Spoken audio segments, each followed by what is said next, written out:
వృద్ధి చెందుతుంది. ఎప్పుడైతే ఈ చెట్టు పూర్తిగా ఫలమవుతుందో అప్పుడే నీవు పూర్తిగా పాపహరితుడవుతావు అని చెప్పాడు. ఆ మాటలు విన్న సోమకాంతునికి ఎంతో ఆనందం కలిగింది. మహానుభావ, తమరు చెప్పిన శ్రీ గణేష పురాణం గురించి నేను ఇంతవరకు వినలేదు. అంత గొప్పదైన ఆ దివ్య పురాణం నాకెక్కడ దొరుకుతుంది? ఆ పురాణాన్ని నాకెవరు ప్రబోధిస్తారు?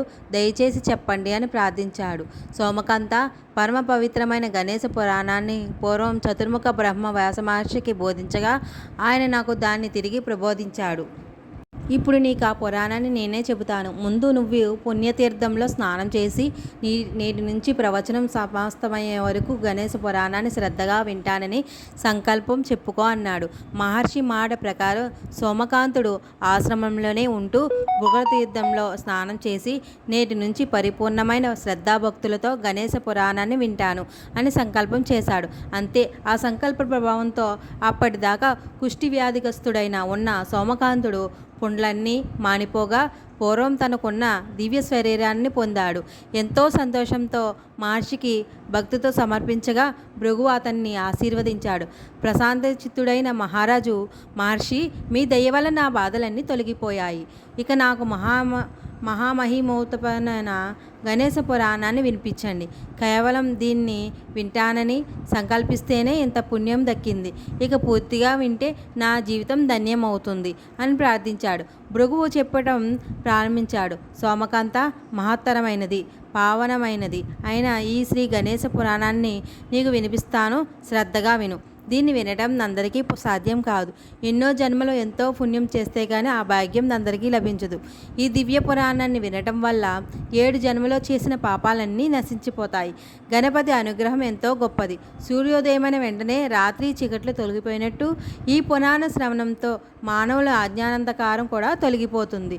శ్రీ గణపతి స్వామి ఎలాంటి నాశనం లేనివాడు, అపర్ణచినుడు, గణాతీతుడు, నిరాకారుడు, మాటలతో మనసులతో అందుకోలేనివాడు, ఇలాంటి వాడు అని నిర్దేశించి చెప్పడానికి వీల్లేనివాడు, ఆనంద స్వరూపుడు. అలాంటి గణపతి స్వరూపాన్ని బ్రహ్మ, విష్ణు, మహేశ్వరులు సైతం తెలుసుకోలేరు. 1000 నాలుకలున్న ఆదిశేషుడు కూడా ఈయన మహిమలను వర్తించలేడు. ఇక సాధారణమైన ప్రజల గురించి చెప్పడమేముంది? బ్రహ్మగంధ వృత్తాంతం. విశ్వామిత్రుడు తనను ఆశ్రయించిన భీముడికి వారి పూర్వీకులు ఉత్తానంతన చెప్పాక అత్యంత మహిమోపేతమైన గణపతి ఏకాక్షర మంత్రాన్ని ఉపదేశించాడు. ఓ భీమరాజా, భక్తాభీష్ట ప్రదాయకుడు, దయామయుడు అయిన గణేశుని ఏకాక్షర మంత్రంతో శ్రద్ధగా ఆరాధించు. నీ పూర్వీకుడైన దక్షుడు నిర్మించిన వినాయకాలయంలో ఈ మంత్రార్చన చేసి స్వామి అనుగ్రహించి నీవు కోరిన కోరికలన్నీ తీరుస్తాడు. చతుర్విధ పురుషార్థాలన్నీ ప్రసాదించగల సమర్థుడు గజాననుడు కనుక నీవు ఎలాంటి సందేహం లేకుండా గణపతిని ఉపాసించు అని ప్రబోధించాడు. విశ్వామిత్రుడు మాటలకి ఎంతో ఆనందించిన ప్రేమరాజు ఆనంద బాష్పాలు రాలుస్తూ ఆయన పాదాల మీద పడి భక్తితో నమస్కరించి ఆయన అనుమతి తీసుకొని ఎంతో ఉత్సాహంగా భార్యతో కలిసి తన నగరానికి బయలుదేరాడు. రాజదంపతులు సంపూర్ణ ఆరోగ్యంతో నగరంలోకి ప్రవేశించారనే విషయం మిత్రులకు తెలిసింది. వెంటనే సమస్త పరిహారం వాళ్ళకి ఎదురెదిగి రాజలాంఛనాలతో ఊరేగింపుగా రాజమందిరానికి తీసుకొచ్చారు. తమ ప్రియమైన ప్రభువు రాకతో ప్రజలంతా ఎంతో ఆనందించారు, సంబరాలు జరుపుకున్నారు. రాజదంపతులు నగరానికి చేరుకున్నాక పూర్వ ప్రజలందరినీ సత్కరించారు. అన్ని చోట్ల అన్నదానాలు చేశారు. ఒక శుభముహూర్తంలో విశ్వామిత్రుడు ఉపదేశించిన గజానన మంత్రాన్ని ఉపాసించడానికి కౌండిన్యపురంలో తన పూర్వీకుడైన దక్షుడు నిర్మించిన ఆలయానికి వెళ్ళాడు. భీమరాజు, ఎంతో పవిత్రంగా ఉన్న ఆ గణపతి సూర్యుడు లాంటి గోళాలన్నీ నీ అనుగ్రహంతోనే ప్రకాశిస్తున్నాయి. నీ మహిమని ఆ త్రిమూర్తులు సైతం తెలుసుకోలేరు. ప్రభు, నేటి నుంచి నాకు ఎక్కడా తిరగన్నదే ఉండకూడదు. సకల దేవతలు నాకు వశమై ఉండాలి. నేనేది సంకల్పిస్తే అది సిద్ధించాలి. ఇలా నేను సకల భోగాలు అనుభవించాక చివరికి నాకు మోక్షం కల్పించాలి. నేను నీ గురించి తపస్సు చేసిన ఈ ప్రాంతం గణేశపురం అనే పేరుతో ప్రఖ్యాతి చెందాలి అని కోరుకున్నాడు. గజానుడు అతని మాటలు విని చిరునవ్వుతో, భక్త, నీవు కోరినట్టే అన్ని లోకాలు నీకు వశమై ఉంటాయి. నీకు ఎవరి వల్ల అపజయము కలగదు. నీ వైభవానికి తగ్గట్టుగా 3 దివ్యమైన పురాలని నీకు ప్రసాదిస్తున్నాను. ఇవి బంగారం, వెండి, ఇనుముతో చేయబడ్డాయి. వీటికి కామరూప శక్తి ఉంది. ఎక్కడికైనా గాలిలో ప్రయాణిస్తూ వెళ్ళగలవు. లయాకారకుడైన ఒక్క పరమేశ్వరుడు తప్ప వీటిని ఎవరూ భేదించలేరు. కాలక్రమంలో నీవు త్రిపురాసురుడై పేరుతో విఖ్యాతి చెందుతావు. ఎప్పుడైతే పరమేశ్వరుడు ఒకే బాణంతో ఈ 3 పురాణాలని ఛేదిస్తాడో అప్పుడే నీకు మోక్షం లభిస్తుంది. అప్పటిదాకా అజేయుడిగా సంచరించు అన్ని వరాలను గ్రహించి గజాననుడు అంతర్ధానమయ్యాడు. త్రిపురాసుర విజయం. గజాననుని ద్వారా అభీష్ట వరాలని పొందిన త్రిపురాసురుడు ముందుగా ఒక అందమైన నల్లరాతితో గణపతి శిల్పాన్ని చెక్కించి ఆగమ పండితుడుల ద్వారా అక్కడ ప్రతిష్ఠించాడు. ఆ ప్రతిమ చుట్టూ మణిమాణిక్యాలతో అలలారే అందమైన ఆలయాన్ని, దాని చుట్టూ మండపాన్ని, ప్రాకారాన్ని నిర్మించాడు. యథావిధిగా గణపతిని దివ్య స్తోత్రాలతో స్తుతించి అక్కడున్న వారందరికీ విరివిరిగా ధనధర్మాలు చేశాడు.